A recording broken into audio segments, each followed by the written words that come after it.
পাকিস্তানের লাহোরের এক ছোট্ট কাঠ মিস্ত্রি ইলমুদ্দিন সামান্য বেতনে চাকরি করত। ইলমুদ্দিন, হে যুবক ভাইরা, হে ৩৬০ আউলিয়ার দেশের সিলেটের মুসলমান পনাইর চকবাসী, মনোযোগ দিবেন। ইলমুদ্দিন একজন কাঠ মিস্ত্রি, তাও কাঠ মিস্ত্রি অরিজিনাল না, কাঠ মিস্ত্রির জোগাইলা হেল্পার যাকে বলা হয়। কোন রকম দিন আনতো, দিন খাইতো, মুখে দাড়িও নাই, লেখাপড়া নাই, কোন রকম মক্তবে লেখাপড়া করেছিল ইলমুদ্দিন। দুনিয়ার লেখাপড়া এসেছিল আক্ষরিক জ্ঞান শূন্য, দুনিয়ার লেখাপড়া এসে আক্ষরিক জ্ঞান শূন্য, তার কিছুই ছিল না, কোনো লেখাপড়া নাই, নামটা পর্যন্ত লিখতে পারত না। হযরত ইলমুদ্দিন দুনিয়ার ১০০ যুবক কেবলমাত্র কাঠমিস্ত্রির হেল্পার। তিনি চিন্তা করলেন, না, আমার রসুলের শানে এত বড় অপমান বরদাস্ত করা যায় না। কলিজার ভিতরে রসুলের প্রেম দাও দাও করে জ্বলে উঠল তার। হযরত ইলমুদ্দিন এই তরুণ যুবক কলিজার ভিতরে দাও দাও করে জ্বলে ওঠার পরে ছোট্ট একটা ছুরি কিনে নিল, ২ ধারালো বিশিষ্ট ছুরি। তার একটাই চিন্তা, রঙ্গিলা রসুলের লেখককে আমি জীবনের তরে শেষ করে দিব, হয় আমি শহীদ হব, না হয় সে মারা যাবে। আমার রসুলের শানে এত বড় কুৎসা, কলিজার ভিতর থেকে ইলমুদ্দিন ভালোবেসে ফেলল আল্লাহ রসুলকে। সুদূর লাহোর থেকে দিল্লি আসলো, দিল্লির আদালত বসেছে। ইলমুদ্দিন জানলো লেখকটাকে একজন দেখিয়ে দিবল, ওই যে সুন্দর চেহারার একটা সাদা ফর্সা, ওই লোকটাই হবে সেই রঙ্গিলা রসুলের লেখক। ইলমুদ্দিন আস্তে করে তার পাশে দাঁড়িয়ে গেল। আদালত চত্বরের ভিতরে ইলমুদ্দিন তার ২ ধারালো বিশিষ্ট ছুরি দিয়ে ওই রঙ্গিলা রসুলের লেখকের পেটের মধ্যে ছুরি টেনে দিয়ে পোড়া পেটটাকে ফেরে ভুড়ি নাড়ি ভুড়ি বের করে দিল। আদালত চত্বরে ছটফট করে এই জাহান্নামের কুকুর জাহান্নামে চলে গেল। একবার জোরে বলা যাবে কি আল্লাহু আকবার? না না, আরো জোরে বলেন আল্লাহু আকবার। প্রিয় উপস্থিতি, মনোযোগ দিবেন। ইলমুদ্দিন যখন হত্যা করে ফেললো, আদালত চত্বরে হইচই পড়ে গেল। ব্রিটিশ আদালতের পুলিশ ইলমুদ্দিনকে ধরে নিয়ে নিল, জেলখানায় নিয়ে গেল। আবার আদালত প্রাঙ্গণে নতুন চত্বরে নতুন বিচার আবার শুরু হয়ে গেল। সারা দিল্লিতে হইচই পড়ে গেল। মুসলমানরা এমন কোনো আইনজীবী নাই যে আইনজীবী ইলমুদ্দিনের পক্ষে না দাঁড়িয়েছিলেন। ভারত পাকিস্তানের অবিভক্ত ভারত পাকিস্তান বাংলাদেশের সমস্ত মুসলিম আইনজীবী ইলমুদ্দিনের পক্ষে দাঁড়ায় গেলেন ইলমুদ্দিনের জন্য। আইনজীবীরা শুধু বলল, ইলমুদ্দিন তুমি একটা কথা শুধু বলবা আদালতে দাঁড়ায়, তুমি যখন তাকে হত্যা করেছ তখন তোমার মাথা ঠিক ছিল না, তোমার ব্রেনে কাজ করে নাই, ভুলবশত হয়ে গেছে। শুধু একটা কথা যদি তুমি বলতে পারো ইলমুদ্দিন, তাহলে তোমাকে আমরা আইনজীবী না, ফাঁসির কাষ্ঠ থেকে বাঁচিয়ে দেব।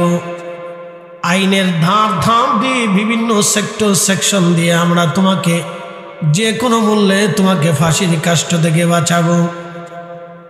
কিন্তু ইলমুদ্দিনের চূড়ান্ত উদ্দেশ্য আল্লাহকে খুশি করা।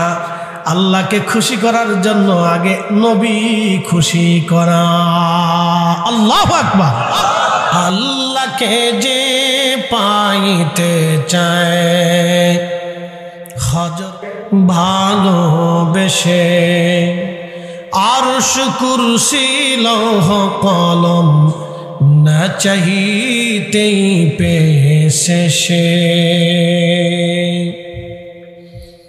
হযরত ইলমুদ্দিনের ঘটনার পরে, শাহাদাতের পরে আল্লামা ডক্টর ইকবাল কত চমৎকার ভাষায় তিনি লিখলেন, কে ওফা তুনে মুহাম্মদ সে তু হম তেরে হে ये जान चीज ही किया लौह कलम तेरे। আল্লামা ইকবাল লিখলেন, হে নবীর উম্মত, তুমি যদি রাসূলের ওফাদার গোলাম হতে পারো, তোমার জীবনের সবকিছু দিয়ে যদি রাসূলের গোলামি করতে পারো, হে নবীর উম্মত, আল্লামা ইকবাল লেখে, হে নবীর উম্মত, তুমি যদি তোমার জীবনের সবকিছু দিয়ে নবীর গোলামি করতে পারো, গোলামি করতে পারো, গোলামি করতে পারো, तमाम मखलूक তোমার হয়ে যাবে, तमाम সৃষ্টি তোমার হয়ে যাবে। একবার জোরে বলা যাবে কি আল্লাহু আকবার। সারা পৃথিবীতে যত আউলিয়া কিরাম এসেছিলেন, হযরত ইমাম আযম, ইমাম শাফিঈ, ইমাম মালিকি, ইমাম হাম্বলি, ইমাম বুখারী, ইমাম মুসলিম, ইবনে হিব্বান, ইমাম ইবনে মাজাহ, ইমাম তিরমিজি, ইমাম হাকিম, ইমাম সুয়ুতি, ইমাম হাজার আসকালানি, মুল্লা আলী কারি মক্কি, ইমাম কাসতালানি, পৃথিবীর যত বড় বড় ইমাম, যত বড় বড় মুহাদ্দিস পৃথিবীতে এসেছিলেন, পৃথিবীর যত ওলি এসেছিলেন, আবুল হাসান কিরকানি, বাইজিদ বুস্তামি, হযরত খাজা বাহাউদ্দিন নশবন বুখারী, আরিফ আহমদ তুশি, খাজা বাকিবিল্লাহ, মুজাদ্দিদ আল ফিসানি সিরহিন্দি, শেখ আব্দুল হক মুহাদ্দিস দেহলভী, শাহ আব্দুর রহিম মুহাদ্দিস দেহলভী, শাহ ওয়ালিউল্লাহ মুহাদ্দিস দেহলভী, শাহ আব্দুল আজিজ মুহাদ্দিস দেহলভী, কাদরিয়া, চিশতিয়া, হুজুর গাউসে পাক মুহিউদ্দিন আব্দুল কাদের জিলানী, হযরত খাজা মাইনুদ্দিন চিশতি আজমেরি, নিজামুদ্দিন আউলিয়া, কুতুবউদ্দিন কাকি, শাহজালাল ইয়ামানি মুজাররিদি, শাহ ফরান রাহমাতুল্লাহ আলাইহি, শাহ মুস্তাফা আল বাগদাদি আল হুসাইনি রাহমাতুল্লাহ আলাইহি, পৃথিবীর যত বড় বড় ওলি আল্লাহরা, এই জমিনের যত ওলি এসেছিলেন, হযরত সাফি ফতেহ আলী নূর, ফতেহ আলী রসুল নামা ওয়াইসি, শাহ সুবি ওয়াজিদ আলী মেহেদি বাগি, হযরত আল্লামা সাহেব কিবলা ফুলতুলি রাহমাতুল্লাহ আলাইহি, যুগে যুগে যুগে যুগে তারা রাসূলের ইশকে নিজেদের জীবনকে কুরবানি করে নবীর কদমের গোলামি তারা করে গেছেন। কথা বলেন ঠিক কিনা? আল্লামা ডক্টর ইকবাল রাহিমাহুল্লাহ ইলমুদ্দিনের ঘটনার পরে তখনই তিনি লিখলেন, মগজ কোরা রূহে ঈমান জানে দিন, হাসতে হবে রহমাতুল লিল আলামিন। মগজ কোরা রূহে ঈমান জানে দিন, হাসতে হবে রহমাতুল লিল আলামিন। কোরআনের মগজ বানা, কোরআনের মগজ, বুঝতে পারতেছেন? কোরআনের মূল, কোরআনের সারমর্ম, কোরআনের মূল, কোরআনের মগজ, কোরআনের মূল মগজ কোরা রূহে ঈমান, ঈমানের রুহু, ঈমানের জীবন, ঈমানের জীবন, ঈমানের রূহ, মগজ কোরা রূহে ঈমান জানে দিন, ধর্মের জান, ধর্মের প্রাণ, হাসতে হবে রহমাতুল লিল আলামিন। আল্লাহর নবীর গোলামি, রসুলের গোলামি, নবীর গোলামি, নবীর গোলামি, নবীর গোলামি। আল্লাহু আকবার ওয়ালিল্লাহিল হামদু, বিসমিল্লাহির রাহমানির রাহিম।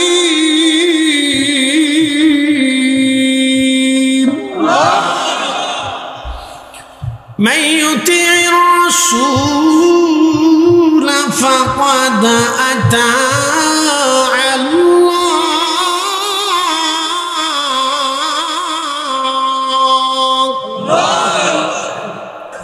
আপনি রসুলকে যে ইত্তেবা করবে, আমি আল্লাহর ইত্তেবা সে করবে।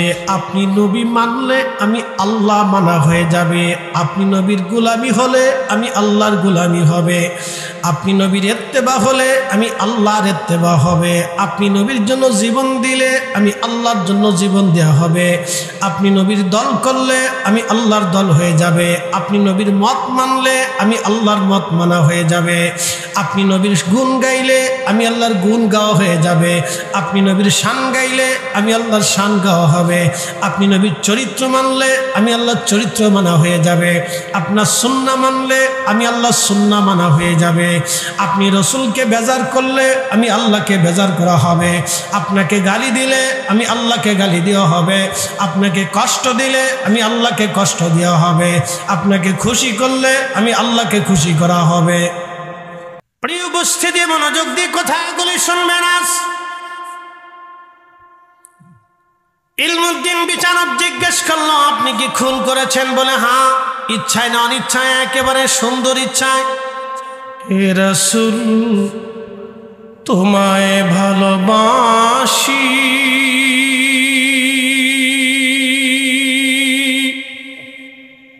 অন্তরে শুধু মুখে নয়,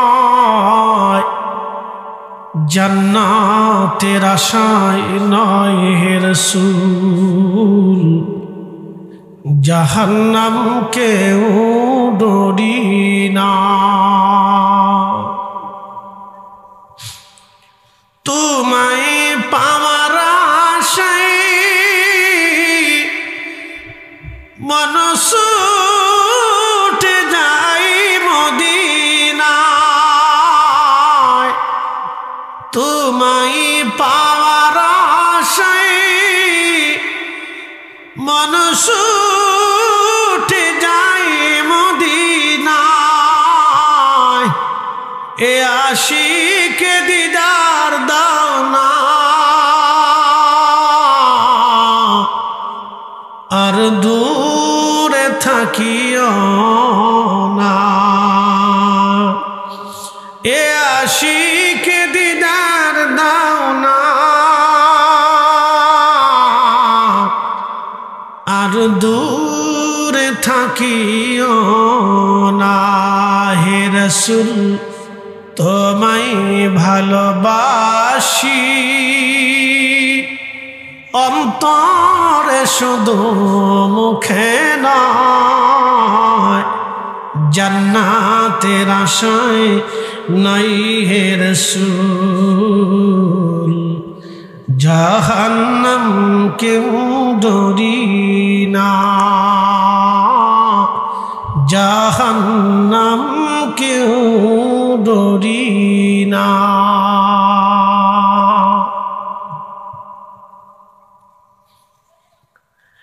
ইলমুদ্দিন ডাকতে বলে, আইনজীবীরা, রাসূল আমাকে স্বপ্নে দেখা দিয়েছেন, জান্নাতের সুসংবাদ দিয়ে গেছেন, বলেছেন জান্নাতে আমার সাথে, আমি নবীজির সাথে খানা খাবো, নাস্তা করব, একসাথে রাসূলের কাছে চলে যাব।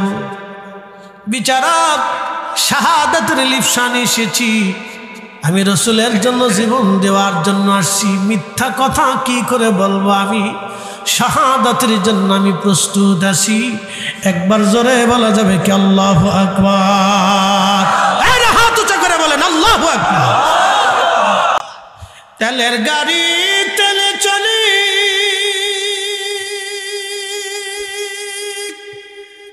হাওয়ার গাড়ি হাওয়ায় উড়ে,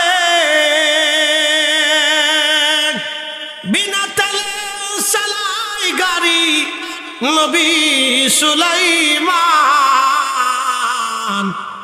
আমরা সেই মুসলমান, আমরা সেই মুসলমান। কথা বলেন ঠিক কিনা? প্রিয় নবী চলে আসলেন মদিনার উপকণ্ঠে। ছেলে আব্দুল্লাহ আগে ভাগে ঘোড়া দাবড়ায়া দ্রুত গতিতে মদিনার উপকণ্ঠে চলে আসলেন। ঢাল তলোয়ার আর অস্ত্রে শস্ত্রে সজ্জিত হয়ে মদিনার রাস্তায় দাঁড়িয়ে আছে। আল্লাহর নবী সবার পিছনে ফিরে আসবেন, নবীজি সবার পিছনে ফিরে আসবেন। সবার পিছনে ফিরে আসতেছিলেন আর আব্দুল্লাহ ইবনে উবাই সবার আগে আসতেছিলেন। আব্দুল্লাহ ইবনে উবাই যখন মদিনার রাস্তার সামনে দাঁড়াইলেন, ছেলে রাস্তার মাঝখানে দাঁড়ায় তলোয়ার বের করে বললেন, পিতা ঘোড়ার সাওয়ারি থেকে নেমে যান, এক কদম যদি মদিনার দিকে সামনে বাড়ান আমি আপনার সন্তান, আজকে সন্তানের পরিচয় দিব না, বাবার পরিচয় হবে না। আল্লাহর কসম করে বলি পিতা, তোমার দেহ থেকে মাথা আজকে ফেলে দেব। একসাথে বলেন আল্লাহু আকবার। আল্লাহর হাবিব সবার পিছনে ফিরে আসলেন। সবার পিছনে ফিরে আসার পরে রাসূল কারীম সাল্লাল্লাহু আলাইহি সাল্লাম আব্দুল্লাহকে বললেন, আব্দুল্লাহ কি হয়েছে? বলি, ইয়া রাসূলুল্লাহ, আমার বাবা বলেছেন মুহাজিরদেরকে মদিনার থেকে বের করে দিবেন, অথচ আপনি মুহাজিরদের অন্তর্ভুক্ত। প্রিয় নবীজি, আপনি অনুমতি দিলে বাবাকে মদিনায় ঢুকতে দিব, নতুবা নিজের হাতে বাবাকে আজকে জবাই দিব। আল্লাহর নবী ডাক দিয়ে বলেন, আব্দুল্লাহ, আমি যদি তোমার পিতাকে হত্যা করার অনুমতি দেই তাহলে মানুষেরা বলবে মুহাম্মদ সাল্লাল্লাহু আলাইহি সাল্লাম সাথীদেরকে হত্যা করে তোমার বাবাকে ছেড়ে দাও। আব্দুল্লাহ ছেড়ে দিলেন। আব্দুল্লাহ ইবনে উবাই চলে গেলেন মদিনাতে। তার সাহস হারিয়ে ফেলল।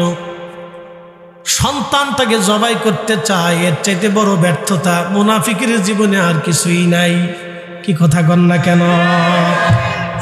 সাহস হারিয়ে ফেললেন আব্দুল্লাহ। তখনও রাসূল করিম সাল্লাল্লাহু আলাইহি সাল্লামকে অনুরোধ করলেন, ইয়া রাসূলুল্লাহ, যদি কোরআনের আয়াত নাজিল হয়, আমার আব্বাজানকে আল্লাহ হত্যার ফয়সালা দিয়ে দেয়, নবীজি মদিনার কোনো মানুষ দিয়ে আমার বাবাকে হত্যা করাবেন না, তার গর্দান নিবেন না ইয়া রাসূলুল্লাহ। কারণ অন্য কেউ যদি আমার বাবার গর্দান নেয় তাহলে ওই ব্যক্তির প্রতি আমার মনের আক্রোশ আসতে পারে, আর মনের আক্রোশ যদি আসে তাহলে আমি গুস্তাখে রসুল হয়ে যাব, রসুলের দরবারে আমি অপমানিত হয়ে যাব।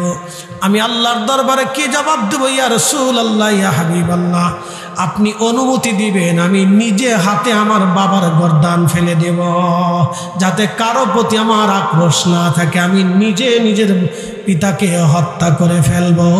একবার আওয়াজ তুলে বলা যাবে কি আল্লাহু আকবার? সিলেটবাসী মনোযোগ দিয়ে কথাগুলি শুনবেন। আজ একটা কথা মনে রাখবেন, সাদাকাল্লাহুল মাওলানাল আযীম। আল্লাহর কোরআন, আল্লাহ যা বলেছেন তাহা ঠিক, একটা বাক্য মিথ্যা হবে না। ওয়া সাদাকা রাসূলুহুন নবিয়ুল হাবিবুল কারীম। আমার নবী যা বলেছেন তাহা সত্য, একটা কথাও কখনো মিথ্যা হবে না। আল্লাহ রাসূলের কথাকে ইয়াকিন করে নিজেদের কলিজার ভিতরে দৃঢ় বিশ্বাস নিয়ে পথ চলবেন। আল্লাহ যা বলেছেন তাহা সত্য, একেবারে কলিজার ভিতরে ভরে দৃঢ় ইয়াকিন বিশ্বাস নিয়ে মেনে আপনি পথ চলবেন। আহা, রাসূল করিমের কথা মেনে নেবেন। এই জন্য আল্লাহ বলেন, আতিউল্লাহ, তোমরা আমি আল্লাহর ইত্তেবা করো, ওয়া আতিউর রাসূল, আমার রাসূলের ইত্তেবা করো। তোমরা শোনো, যেইভাবে আমি আল্লাহ মানবে সেইভাবে তোমরা রাসূল মানবে, যেইভাবে আমি আল্লাহকে অনুসরণ করবে সেইভাবে আমার রাসূলের ইত্তেবা করবে। এই জন্য আতিউন শব্দ আল্লাহর বেলায় যেমন, আতিউন শব্দ রাসূলের বেলায় তেমন। পৃথিবীর বাকি কারো ক্ষেত্রে আল্লাহ আতিউন শব্দ ব্যবহার করে নাই, শুধু আমার রাসূলের বেলায় আল্লাহ আতিউন শব্দ ব্যবহার করেছেন। আল্লাহর বেলায় যেমন আতিউন, রাসূলের বেলায় তেমন আতিউন। একবার জোরে বলা যাবে কি মারহাবা? যেইভাবে আল্লাহ মানবেন সেইভাবে নবী মানবেন, যেইভাবে আল্লাহ বিশ্বাস করবেন সেইভাবে রাসূল বিশ্বাস করবেন। এই জন্য আমাদের কারি যারা আছেন তেলাওয়াতের পরে ওয়া সাদাকা রাসূলুহুন নবিয়ুল হাবিবুল কারীম বলে থাকে। কথা কন না কেন? এই জন্য আমরা সুন্নি মুসলমান, এই জন্য আমরা মুসলিম জনতা, মুসলিম জনতা, মুসলিম জনতা লা ইলাহা ইল্লাল্লাহু মুহাম্মাদুর রাসূলুল্লাহ মানার নাম হলো মুসলিম জনতা, মুসলিম জনতা, মুসলিম জনতা। আল্লাহ আমাদের বুঝার তৌফিক দিক। সকলে জোরে বলেন আমিন। তামাম সৃষ্টি ধ্বংস হয়ে যাবে। কিয়ামত আসার আগে পৃথিবীতে দুই ধরনের আলামত আসবে। একটা আমাকে বলা হয় আলামতে কুবরা, বড় আলামত। আলামতে কুবরা হলো 7টা, বলে দিয়ে যাই। 1 নম্বরে ইমাম মাহদী আলাইহিস সালাম পৃথিবীতে আগমন করবেন। 2 নম্বরে ইমাম মাহদীর পরে হযরতে ঈসা রুহুল্লাহ পৃথিবীতে আসমান থেকে নেমে আসবেন। 3 নম্বরে দাজ্জাল আসবে, তামাম পৃথিবীতে ফিতনা ছড়াইতে থাকবে। 4র্থ নম্বর দাব্বাতুল আরদ আসবে, একটা বিশেষ প্রাণী, সে মানুষের সাথে কথা বলতে থাকবে।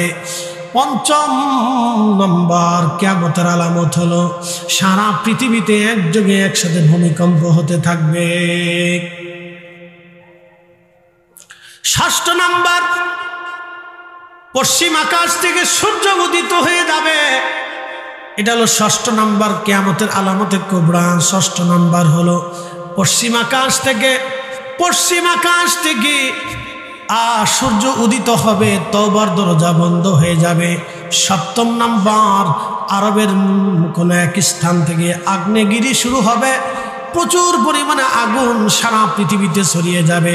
আপনারা দেখলেন আমেরিকার ক্যালিফোর্নিয়ার একটা শহর, মুহূর্তের ভিতরে আমার আল্লাহ দাবানল দিয়ে আগুন দিয়ে মুহূর্তের ভিতরে 150 বর্গ ফুট এলাকা থেকে শুরু করে বিরাট একটা শহর আমার আল্লাহ, সুন্দর সাজানো শহর। পৃথিবীর বড় বড় ধনীরা, পৃথিবীর বড় বড় আপনার রাজনীতিবিদেরা, পৃথিবীর ধনী ধনী ওই যে আপনার কি বলে আপনার যারা তারকা আছে, যারা তারকা যাদেরকে বলে তারা, আসলে কি তারা তারা না শয়তান? একসাথে বলেন, তারা কি তারকা না শয়তান? পৃথিবীর এদের মতো জেনাখোর আর জেনার সৃষ্টিকারী পৃথিবীতে আর কেউ নেই। কথা কন না কেন? পৃথিবীতে এদের মতো জেনার সৃষ্টিকারী, বেহাপনা সৃষ্টিকারী পৃথিবীতে কেউ নাই। তারা কিসের তারকা? তারা শয়তানের তারা।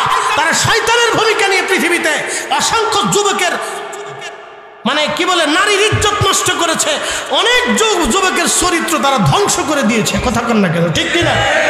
তাদের নাম দিছে তারকা। শতান কোথাকার, ওরা বলে তারকা হয়েছে। ওদের বাড়ি ঘর পর্যন্ত আল্লাহ আগুন দিয়ে পুরো সরকার করে দিচ্ছে। সারা পৃথিবীতে আগুন লাগবে। সেই আগুনটা শুধু আমেরিকার লস অ্যাঞ্জেলস শহর বা ক্যালিফোর্নিয়া বা ওয়াশিংটন থাকবে না, সারা পৃথিবীতে আগুন লাগবে। আল্লাহু আকবার বলবেন না? কোথায় পালাবেন? এটাই শেষ। ওই সময় আল্লাহ হাসরের দিকে মানুষকে দাবড়াই নিতে থাকবে। 7টা আলামত হবে। আলামত কুবরা, আলামতের সুগরা, এটা রানিং চলমান। একটা আমাতুস সালাহ, নবী বললেন উম্মত নামাজকে হত্যা করে ফেলবে। বহু নামাজি হবে কিন্তু সুদখোর নামাজি,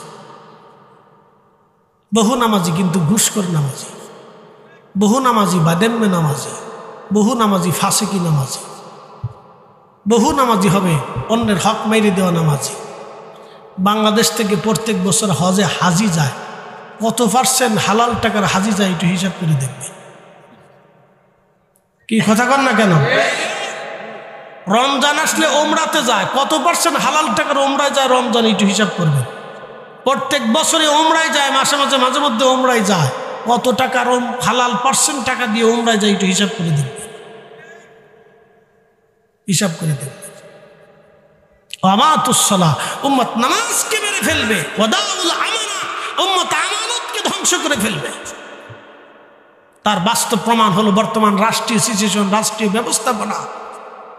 আমলা থেকে শুরু করে সচিব থেকে শুরু করে নিম্ন পর্যন্ত পেন পর্যন্ত কোটি কোটি টাকার মালিক হয়ে গেছে। সব গরিব আর দুঃখী মেহনতি মানুষের রক্ত ঘামানো আর ঘাম ঝরানো পয়সা অর্থ। কথা বলেন ঠিক না?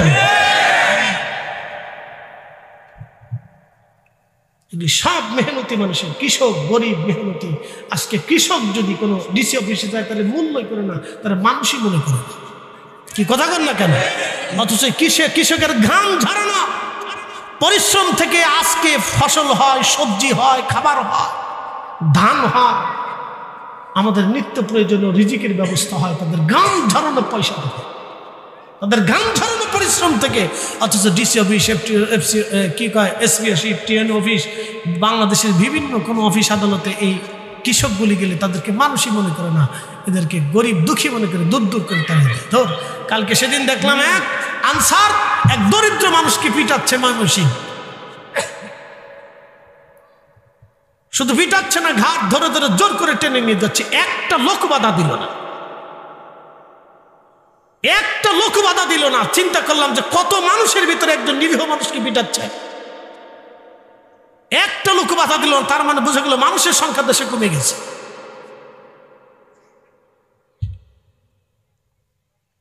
এগুলি চলতেছে।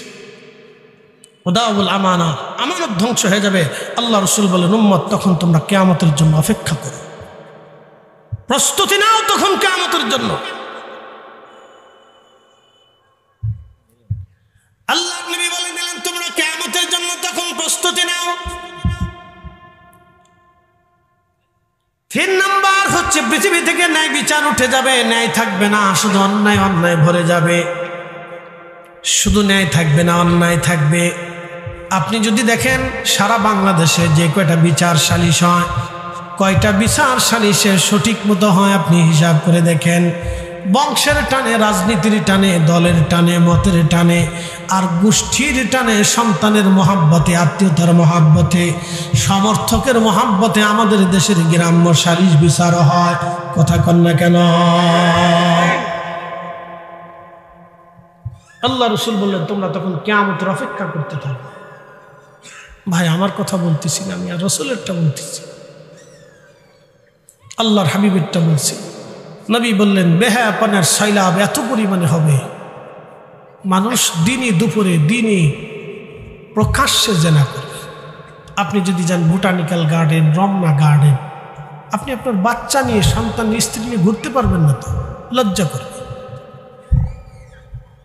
আজকে আমরা যে সমস্ত বড় বড় বিদ্যাপীঠ দেখি, ভার্সিটির মতো জায়গাতে আজকে বেহায়াপনা চলতেছে। কি কথা বল না কেন? যেখান থেকে মানুষ আসবে সেখান থেকে অমানুষ তৈরি হচ্ছে। বলে, হুজুর কি করে বললেন? কি করে বলি মানে, ভাত খাইয়া মেধাবীরা যখন একটা পাগলকে পিটায় পিটায় মারে, তখন আমরা কি বুঝবো? কি কথা বল না কেন? একটা মেধাবী ছেলেরা হাসতে হাসতে হাসতে হাসতে ভাত খাওয়া পিটায় পিটায় মেরে ফেলল একটা মানুষ। এটা কি মানুষের কাজ করা হতে পারে? এরকম কত শত ঘটনা হয়, কতদিন কোন দিক দিয়ে হয়, যেখানে সেখানে প্রকাশ্যে মারামারি, কোলাকুলি, পিটে পিটি, যে যারে পারতেছে মারতেছে, দাঙ্গা হাঙ্গামা চলমান, মারামারি। সেই দিন আমার ফরিদপুরে সিঙ্গারে নিয়ে মারামারি করতেছে, কোলাকুলি করতেছে। আচ্ছা, সে 5 টাকা সিঙ্গারে নিয়ে তোরা মারামারি করিস কি? এতালিয়ে তো মারামারি কুত্তাই করে। কি কথা কর না কেন? জোরে বলে। আমার দেশ, আমার দেশ, দুঃখে করে আমি কথা বলতেছি, আমার দেশ শহরে একটা সিঙ্গারা নিয়ে কুত্তা কামড়াকামড়ি করতেছে, মারামারি করতেছে। ছি ছি ছি ছি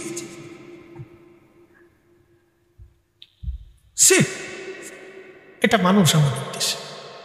কুত্তাও মাঝে মধ্যে চিন্তা করে, তোরা মানুষ হইছ কে?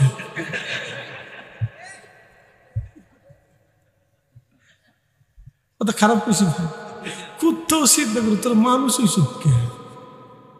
আমরা তো কুত্তাই ভালো, দিলে খাই, না খেলে না খাই, আমরা মনিবের সাথে বেইমানি করি না, সারা রাত্র ভাড়া দিই।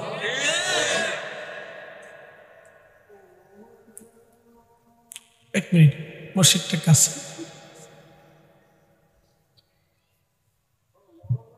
উঠবেন না, মসজিদ।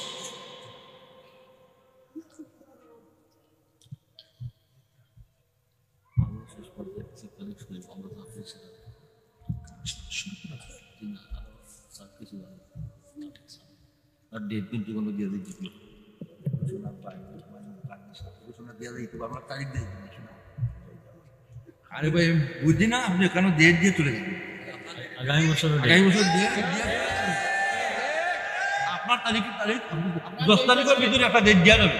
10 তারিখের ভিতরে আপনি একটা ডেট দিয়ে দেবেন।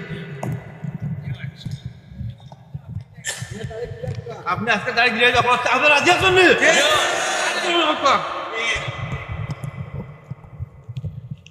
আরে মেরে ফেলছে তো,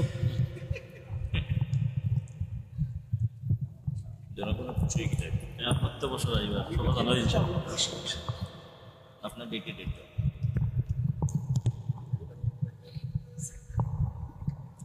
আল্লাহ বলছে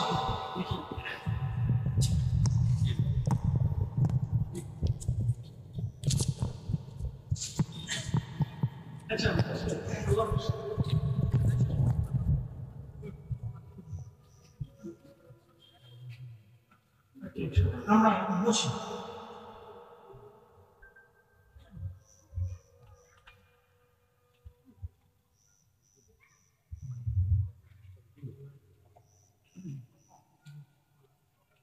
দর্শে বলে আল্লাহুম্মা সাল্লি আলা সাইয়্যিদিনা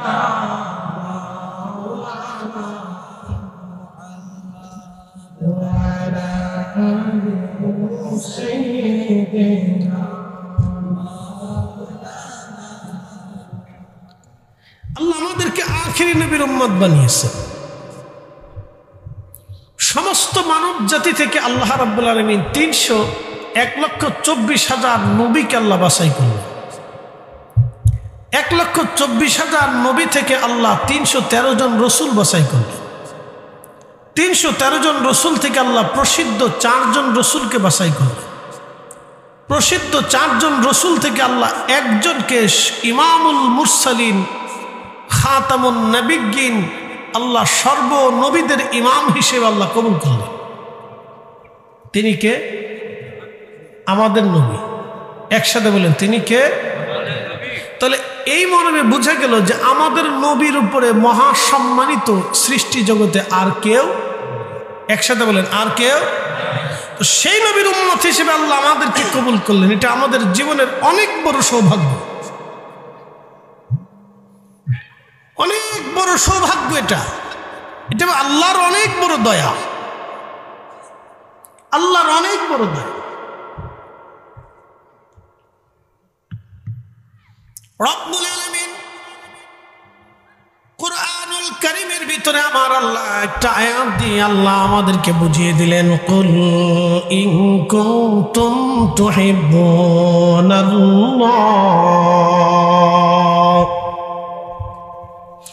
যদিও এই আয়াত এবং অর্থ আমরা বহুবার ওয়াজে শুনছি, তারপর আমি আপনাদের সামনে উপস্থাপন করতেছি।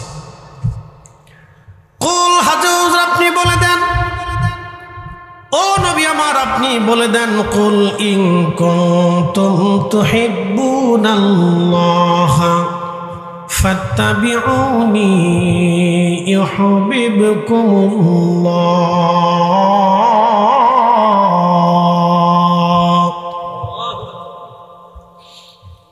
ও নবী আমার আপনি বলে দেন, কেউ যদি আমি আল্লাহকে ভালোবাসতেই চাই, চূড়ান্তভাবে আমি আল্লাহ পেতে চাই, চূড়ান্তভাবে আমি আল্লাহ পেতে চাই, চূড়ান্তভাবে আমি আল্লাহ পেতে চাই, চূড়ান্ত পর্যায়ে আমি আল্লাহকে খুশি করতে চাই, নবী আপনি বলে দেন, ফাত্তাবিউনি, সে যেন আপনাকে চূড়ান্তভাবে মেনে নেয়, আপনাকে চূড়ান্তভাবে ভালোবাসে। আপনি খুব মনোযোগ দিবেন। কুল, প্রিয় নবী আপনি বলে দেন, ইন কুনতুম তুহিব্বুনাল্লাহ, কেউ যদি আমি আল্লাহকে চূড়ান্তভাবে পেতে চায়, চূড়ান্তভাবে ভালোবাসতেই চায়, আমাদের জীবনের লক্ষ্য কি? আল্লাহকে খুশি করে। একসাথে বলেন, আমাদের সবার জীবনের শেষ লক্ষ্য কি? আল্লাহকে, জোরে বলেন, আল্লাহকে কেন করবেন? চোখ দিছে কে? পৃথিবীর সমস্ত জ্ঞান মেধা এক জায়গা হলে, আপনার একটা চোখ নষ্ট হলে তার চোখ বানিয়ে দিতে পারবে। জিহ্বা দিছে কে? পৃথিবীর সমস্ত মেধা যদি এক জায়গা হয়ে চেষ্টা করে, আল্লাহর একটা জিহ্বা বানিয়ে দিতে পারবে। এই জন্য ওনাকে খুশি করতে হবে। আপনার আমার জীবনের চূড়ান্ত পর্যায়ের সফলতা হলো আল্লাহকে খুশি করা। ওখানে আপনি ইচ্ছা করলে বিয়ে করেন, শাদী করেন, বাচ্চা কাচ্চা হোক, সংসার হোক, বাড়ি হোক, বিল্ডিং করেন, জমি জমা করেন, ইন্ডাস্ট্রি করেন, মসজিদ করেন, মাদ্রাসা করেন, সংসার করেন, সমাজ করেন, রাষ্ট্র করেন, রাজনীতি করেন, আপনি যা কিছু করেন, চূড়ান্ত পর্যায়ে আল্লাহকে খুশি করা হচ্ছে আমাদের কাজ। এতে কোনো সন্দেহ নাই। কথা বুঝতে হবে, কিন্তু আমার কথা খুব ডিপলি মনোযোগের সাথে না শুনলে আপনি আমার কথা বুঝবেন না। খুব গভীরের কথা। আমাদের সবার জীবনের লক্ষ্য উদ্দেশ্য আল্লাহকে খুশি করা, আর কোনো কথা নেই। আল্লাহ আমাদেরকে সৃষ্টিও করছেন, ওমা খলাকতুল জিন্না ওয়াল ইনসা ইল্লা লিয়াবুদুন। আল্লাহ সৃষ্টি করছেন এই উদ্দেশ্যে যে আমরা আল্লাহকে খুশি করব। এক কথা শেষ। লিয়াবুদুন, আল্লাহকে খুশি করা, আল্লাহর গোলামি করা, বন্দিগি করা, আল্লাহকে খুশি করা। আচ্ছা একটা কথা বলি, আপনি বাড়িতে যদি কর্মচারী রাখেন, তো কর্মচারী কেন রাখেন? যে কর্মচারী আপনার বাড়ির কাজ আঞ্জাম দেবে। কথা ঠিক আছে না? নৌকার মাঝি কেন নৌকা চালায়? তার উদ্দেশ্য হলো নদী পার করাবে। তো মাঝির উদ্দেশ্য থেকে এসে একবারে নদী পার করাইয়া দিবে। আপনি যখন গাড়িতে ওঠেন, সিএনজি ড্রাইভারের চিন্তা হলো তাকে একবারে শেষ স্ট্যান্ড পর্যন্ত আপনাকে পৌঁছাবে, নতুবা আপনি টাকা দেবেন। তো তার চূড়ান্ত ইচ্ছা থেকে চূড়ান্ত পর্যায়ে আপনাকে পৌঁছায় দেওয়া। মাঝির জীবনের ইচ্ছা থেকে চূড়ান্তভাবে আপনাকে নদী পার করাই দেওয়া। আপনার একজন পিতার ইচ্ছা থেকে সন্তানকে জীবনে প্রতিষ্ঠিত করে রেখে যাওয়া। মায়ের ইচ্ছা থেকে সন্তানকে তার চূড়ান্ত পর্যায়ে তার লালন পালন করে বড় করে দেওয়া।